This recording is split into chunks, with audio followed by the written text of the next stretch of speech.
Halo Sobat Spektro dimanapun kalian berada, pada video kali ini kita akan membahas soal-soal uji kompetensi di bidang kimia klinik. Tanpa berlama-lama lagi, yuk kita mulai menjawab soal-soalnya. Dimulai dari pertanyaan di soal nomor 1.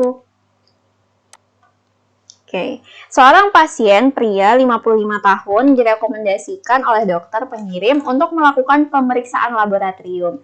Berikut adalah hasil laboratorium dari pasien tersebut.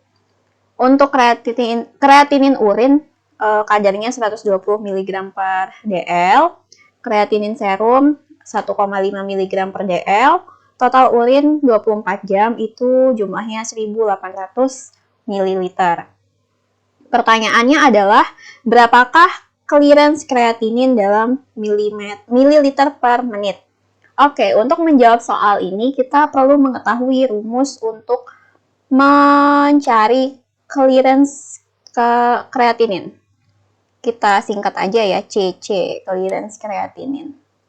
Sama dengan, rumusnya adalah kreatinin urin atau CRU, kita singkat aja, dikali dengan jumlah total volume urin atau V urin, kemudian dibagi dengan kreatinin serum atau CR serum, dikalikan dengan waktu dikali 60 menit, waktu 24 jam. Karena urin yang ditampung yaitu urin 24 jam. Nah, kita ubah atau konversi ke menit, jadi dikali 60. Sip. Nah, ini rumus yang harus kalian catat dan hafalkan untuk mencari clearance kreatinin atau kita singkat aja CC. Kalau udah dijabarkan rumusnya, sekarang tinggal kita substitusi atau masukin aja angka-angkanya, oke? Kreatinin urinnya di sini, yaitu 120 dikalikan dengan total volume urin, yang ini ya, 1800 kali 1800 per kreatinin serum. Nih, kreatinin serumnya 1,5. Kemudian karena urin yang digunakan adalah urin 24 jam, tapi kita harus konversi ke menit karena di pertanyaannya diminta dalam satuan mililiter per menit. Maka yang 24 jam kita konversi kali 60 menit. Hasilnya 1440. Yang atas kita kalikan dulu. 120 kali 1800 itu adalah 216.000. Kalau kalian hitung dengan kalkulator, bisa sambil dicek ya. Kemudian yang bawah 1,5 kali 1440 adalah 2160. Dari sini ada yang bisa dicoret ya untuk mempermudah. 0 yang di bawah coret 1, 0 di atas coret 1. Nih, 216 di atas dengan 216 di bawah bisa dicoret, hasilnya 1. Maka hasil akhirnya, clearance kreatinin adalah 100 ml per menit. Ketemu ya jawabannya? Yaitu yang A. Oke. Ketemu yang A. Rumus ini jangan lupa dicatat dan dihafalkan. Next, kita lanjut ke soal nomor 2. Di sebuah gedung bertingkat sedang terjadi insiden lift macet. Korbannya dibawa ke rumah sakit, kemudian dokter meminta dilakukan analisis gas darah atau AGD. Nah, didapatkan hasil pemeriksaan sebagai berikut. pH darahnya yaitu di angka 6, PCO2-nya 55 mmHg, HCO3-nya 33 mg per liter. Nah, pertanyaannya adalah apa interpretasi dari hasil pemeriksaan di atas? Nah, untuk menjawab soal-soal yang berkaitan dengan analisa gas darah atau AGD, kalian harus notice hal-hal berikut ini. Nah, di sini udah ada ketentuan-ketentuannya. Jadi pertama yang kita lakukan adalah melihat pH-nya dulu. Mau sepanjang apapun kasus di soal-soal pingetnya, yang harus kalian perhatikan pertama sebenarnya adalah interpretasi hasilnya. Jadi nggak apa-apa, nggak harus baca narasi panjang lebar. Kita lihat ya, pH-nya di sini adalah pH 6. Kita cocokkan dengan yang di sini. pH, jika misalnya pH-nya itu di bawah nilai normal, which is di bawah 7,35, berarti dia termasuk asidosis. Sedangkan kalau dia di atas pH normalnya atau di atas 7,45, itu akan masuk ke kategori alkalosis. Nah, dari sini kita kembali lagi. Karena pH-nya 6, which is dia di bawah nilai normal ya. Paling enggak di bawah 7,35. Ini ambang batasnya, berarti dia adalah asidosis. Oke, asidosisnya asidosis apa nih? Kita harus tentukan lagi dengan melihat kadar yang lainnya. Oke. Kita lihat di sini PCO2-nya 55 mmHg. Kita lihat ketentuan selanjutnya. Untuk PCO2 atau PaCO2 itu sama saja. Ada kisaran nilai normalnya yaitu 35 sampai 45. Jika dia di bawah nilai normal, maka dia kategorinya alkalosis. Tapi kalau dia berada di atas nilai normal, which is di atas 45, berarti dia kategorinya asidosis. Dari sini kita tahu bahwa pH dan juga PaCO2 itu berbanding terbalik ya. Berbanding terbalik. Kalau pH, kalau dia di atas nilai normalnya dia alkalosis, kalau di bawah nilai normalnya asidosis. Tapi kalau PaCO2, kalau dia di bawah maka alkalosis, kalau dia di atas maka asidosis, Oke, dari situ kita lihat lagi di soal ini. 55. Tadi nilai normalnya kita ketahui bahwa 35 dan 45. 35 dan 45. Nah, di sini hasilnya 55 nih pemeriksaannya. Berarti dia ada di atas ini dong. Karena dia ada di atas, maka dia kategorinya adalah asidosis juga. Nah, PCO2 ini menentukan sifat respiratorik. Berarti dia sejalan ya sama pH-nya. Karena dia sejalan, maka kategori kasusnya ini, interpretasi hasilnya adalah asidosis respiratorik. Oke, kita udah keep 2 kata kunci. Sekarang tinggal kita tentukan dari HCO3. Oke, next. HCO3. Jika nilai HCO3 di bawah normal, ini kisarannya ya, di bawah 22, maka dia akan asidosis. Sama dengan pH, kalau dia di bawah normal, asidosis. Kalau dia di atas 26, di atas batas normalnya, maka dia kategorinya alkalosis. Nah, tadi di sini dia nilai rujukannya 22 sampai 26. Sedangkan di soal yang tertera, kadar HCO3-nya di atas nilai normal. Maka dia kategorinya adalah alkalosis. Ya, dia alkalosis. Metabolik, karena HCO3 memegang peranan penting untuk metabolik. Karena dia bertentangan, itu kita sebut sebagai kompensasi. Jadi pembacaan awalnya dari pH, asidosis respiratorik dengan kompensasi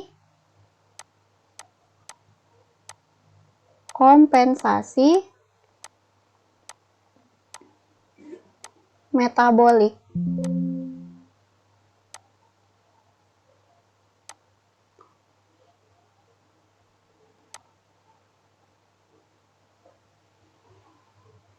Asidosis respiratorik dengan kompensasi metabolik. Jawabannya adalah yang E. Jadi nggak apa-apa nggak disebutin alkalosisnya, yang penting ujungnya metabolik. Nah, di sini bisa lebih jelas lagi. Apabila pH-nya sejajar dengan pH CO2, maka dia respiratorik. Tadi di kasus itu sejajar ya dia. Dan makanya tadi jawabannya asidosis respiratorik dengan kompensasi metabolik karena dia bertentangan dengan HCO3. HCO3-nya malahan alkalosis metabolik. Yang atasnya udah asidosis, bawahnya tiba-tiba alkalosis, maka itu ada kompensasi. Cuman kalau di soal, maksudnya di jawaban, itu nggak harus dicantumin kompensasi alkalosis metabolik, tapi cukup ujungnya doang, metaboliknya doang. Makanya jawabannya menjadi asidosis respiratorik dengan kompensasi metabolik. Begitu ya. Oke, next. Soal nomor 3. Seorang analis pada laboratorium X atas permintaan dokter melakukan pemeriksaan urin rutin terhadap berat jenis dengan menggunakan urinometer. Sebelumnya didapatkan data pemeriksaan urinnya tidak berwarna, agak keruh, reaksi Benedictnya positif 2, dan reaksi Ben positif 2. Suhu teranya adalah 27 derajat Celcius dan suhu urinnya ini 30 derajat Celcius. Nah, berat jenis urin yang ada pada urinometer itu 1,013. Pertanyaannya adalah berapa sih sebenarnya berat jenis sebenarnya dari urin tersebut? Nah, untuk menjawab soal seperti ini juga ada rumusnya. Cuman yang perlu kalian highlight ketika mendapatkan kasus seperti ini, nggak perlu dibaca panjang lebar. Yang kalian harus notice adalah suhu tera. Pertama adalah suhu tera, kemudian suhu urin, dan berat jenis urin pada pembacaan alat urinometernya itu berapa. Nah, untuk menjawabnya rumus BJ sebenarnya. BJ sebenarnya. Sebenarnya. Kita singkat aja sebenarnya. Sama dengan yaitu BJ pada alat atau urinometer. BJ pada alat ditambah dengan perbandingan antara suhu urin dikurangi dengan suhu teranya. Nah, perbandingannya ini dibagi 3. Kemudian dikali, di bawah aja ya, dikali, 0,001. Nah, ini adalah rumusnya. Kita masukkan atau substitusi. BJ urin sebenarnya, yaitu masukkan BJ yang tertera pada alat. Yang tertera pada alat ini ya, 1,013.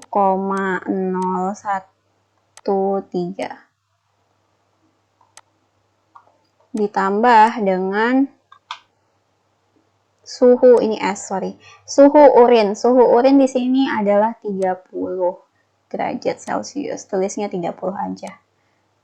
Dikurangi suhu tera, karena ini yang diperbandingkan. Hasil perbandingannya dibagi 3 kali 0,001. Oke, sekarang kita hitung ya sama-sama. 1,013 ditambah dengan 30 min 27 itu sama dengan 3 per 3 kali 0,001. Hasilnya adalah, ini bisa dicoret ya, 3 per 3 sama dengan 1, 1 kali 0,001 adalah 0,001, maka hasilnya 1,013 ditambah ini, 1,001, hasilnya adalah 1, Oke, jadi untuk nomor 3 jawabannya adalah C, 1,014. Oke, kita lanjut ya, soal nomor 4. Untuk soal nomor 4, seorang analis menerima sampel dan formulir permintaan pemeriksaan profil lipid seorang pasien. Hasil pemeriksaan didapatkan nilai kadar kolesterolnya 230 mg per desiliter, trigliseridanya 200 mg per desiliter, dan HDL kolesterolnya 40 mg per desiliter. Nah, berapakah kadar LDL kolesterol dari pasien tersebut? Untuk mencari LDL menggunakan rumus Virchow ya. Rumus LDL yaitu, ada yang tahu rumus LDL apa? Iya, benar sekali. Total kolesterol dikurang dalam kurung trigliserida per 5 ditambah HDL. Iya, benar sekali. Oke, atau juga bisa total kolesterol kurang trigliserida per 5 dikurang HDL, tidak di dalam kurungin gitu. Oke.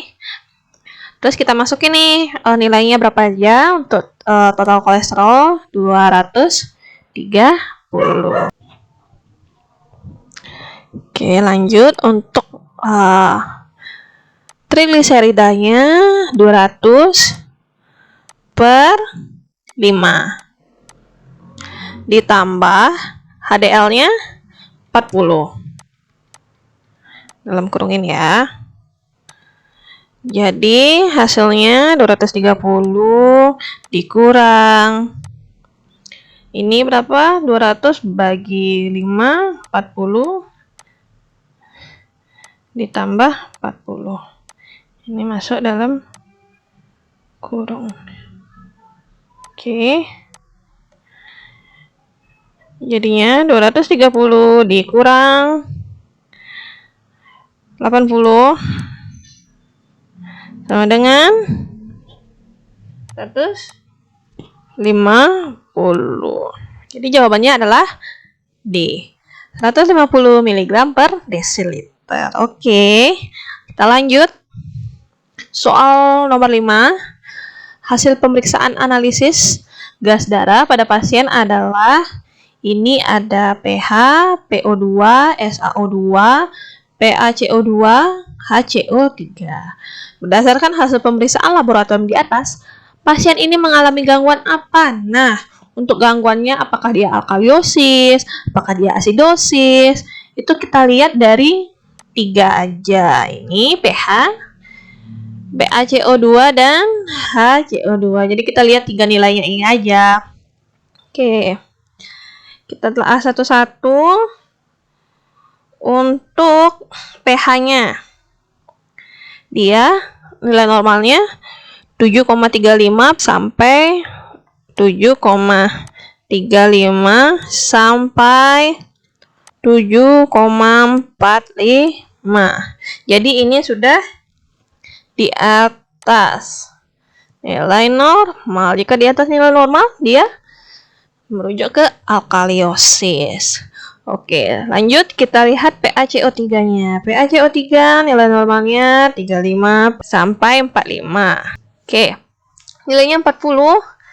Jadi ini masuk ke rentang normal ya. Dia normal. Oke, untuk HCO3-nya dia 30. Nilainya jadi nilai normalnya adalah 22 sampai 26. Ya, ini nilai normalnya, sedangkan hasil pemeriksaannya 30 mg per liter. Jadi, bagaimana? Di atas nilai normal. Jadi, ini alkaliosisnya merujuk ke metabolik ya, tanpa adanya kompensasi. Jadi, jawabannya adalah alkaliosis metabolik, yaitu B. Masih gampang ya. Kita next ke soal nomor 6. Oke, soal nomor 6 sama seperti yang tadi, kita di sini menentukan dari nilai-nilai yang sudah dikasih ke kita. Apakah dia alkaliosis, asidosis, apakah respiratorik atau metabolik. Oke, untuk pH, kita telah satu-satu untuk pH. 7,52. Nah, nilai rujukannya udah ada nih di sampingnya. Jadi, dari nilai rujukan tersebut, hasilnya adalah di atas nilai normal. Berarti ini udah masuk ke alkaliosis ya. Lalu untuk PCO2-nya dia 24 di bawah nilai normal. Berarti merujuk ke respiratorik ya, alkaliosis respiratorik. Nah, kita lihat HCO3-nya. Nah, kita lihat HCO3-nya. HCO3-nya nilainya 12. Nilai normalnya 22 sampai 26. Berarti ini di bawah ya. Jadi di sini sudah alkaliosis merujuk ke respiratorik, tapi HCO3-nya juga di bawah nilai normal. Jadi apa dong analisis gas darah yang tepat? Interpretasi hasilnya alkaliosis respiratorik dengan kompensasi asidosis metabolik. Oh iya, kenapa sih asidosis metabolik? Kan lihat di HCO3-nya, dia di bawah nilai normal. Jika di bawah nilai normal, dia asidosis. Begitu. Oke, selanjutnya. Soal nomor 7. Berikut ini hasil analisa sperma didapatkan hasil morfologi normal 35% dan morfologi abnormal 65%, motilitas baik 40%, motilitas tidak baik 50%, dan non-motil 10%. Hasil jumlah sperma 25 juta sel per mili sperma. Nah, apakah kesimpulan hasil di atas? Oke, kita telaah satu-satu. Untuk morfologi normalnya itu dia ada 35%.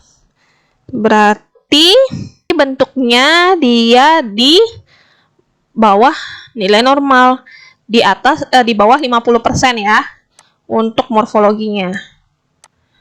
Karena morfologi abnormalnya itu dia 65%. Nah, motilitas yang baiknya itu 40%. Di bawah juga 50%. Jadi motilitas yang baik itu 50% ke atas ya.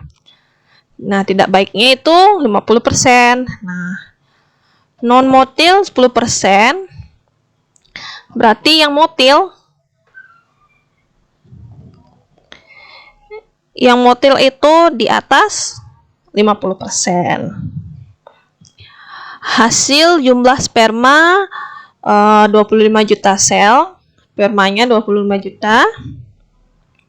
Jadi normal ya. Nah, kesimpulan hasil di atas adalah jadi yang tidak baik di sini adalah morfologi dan motilitasnya. Untuk motil dan bentuknya atau morfologinya itu motil AST, sedangkan untuk morfologinya tera. Ini T ya, tera. Jadi Astenoterazoospermia.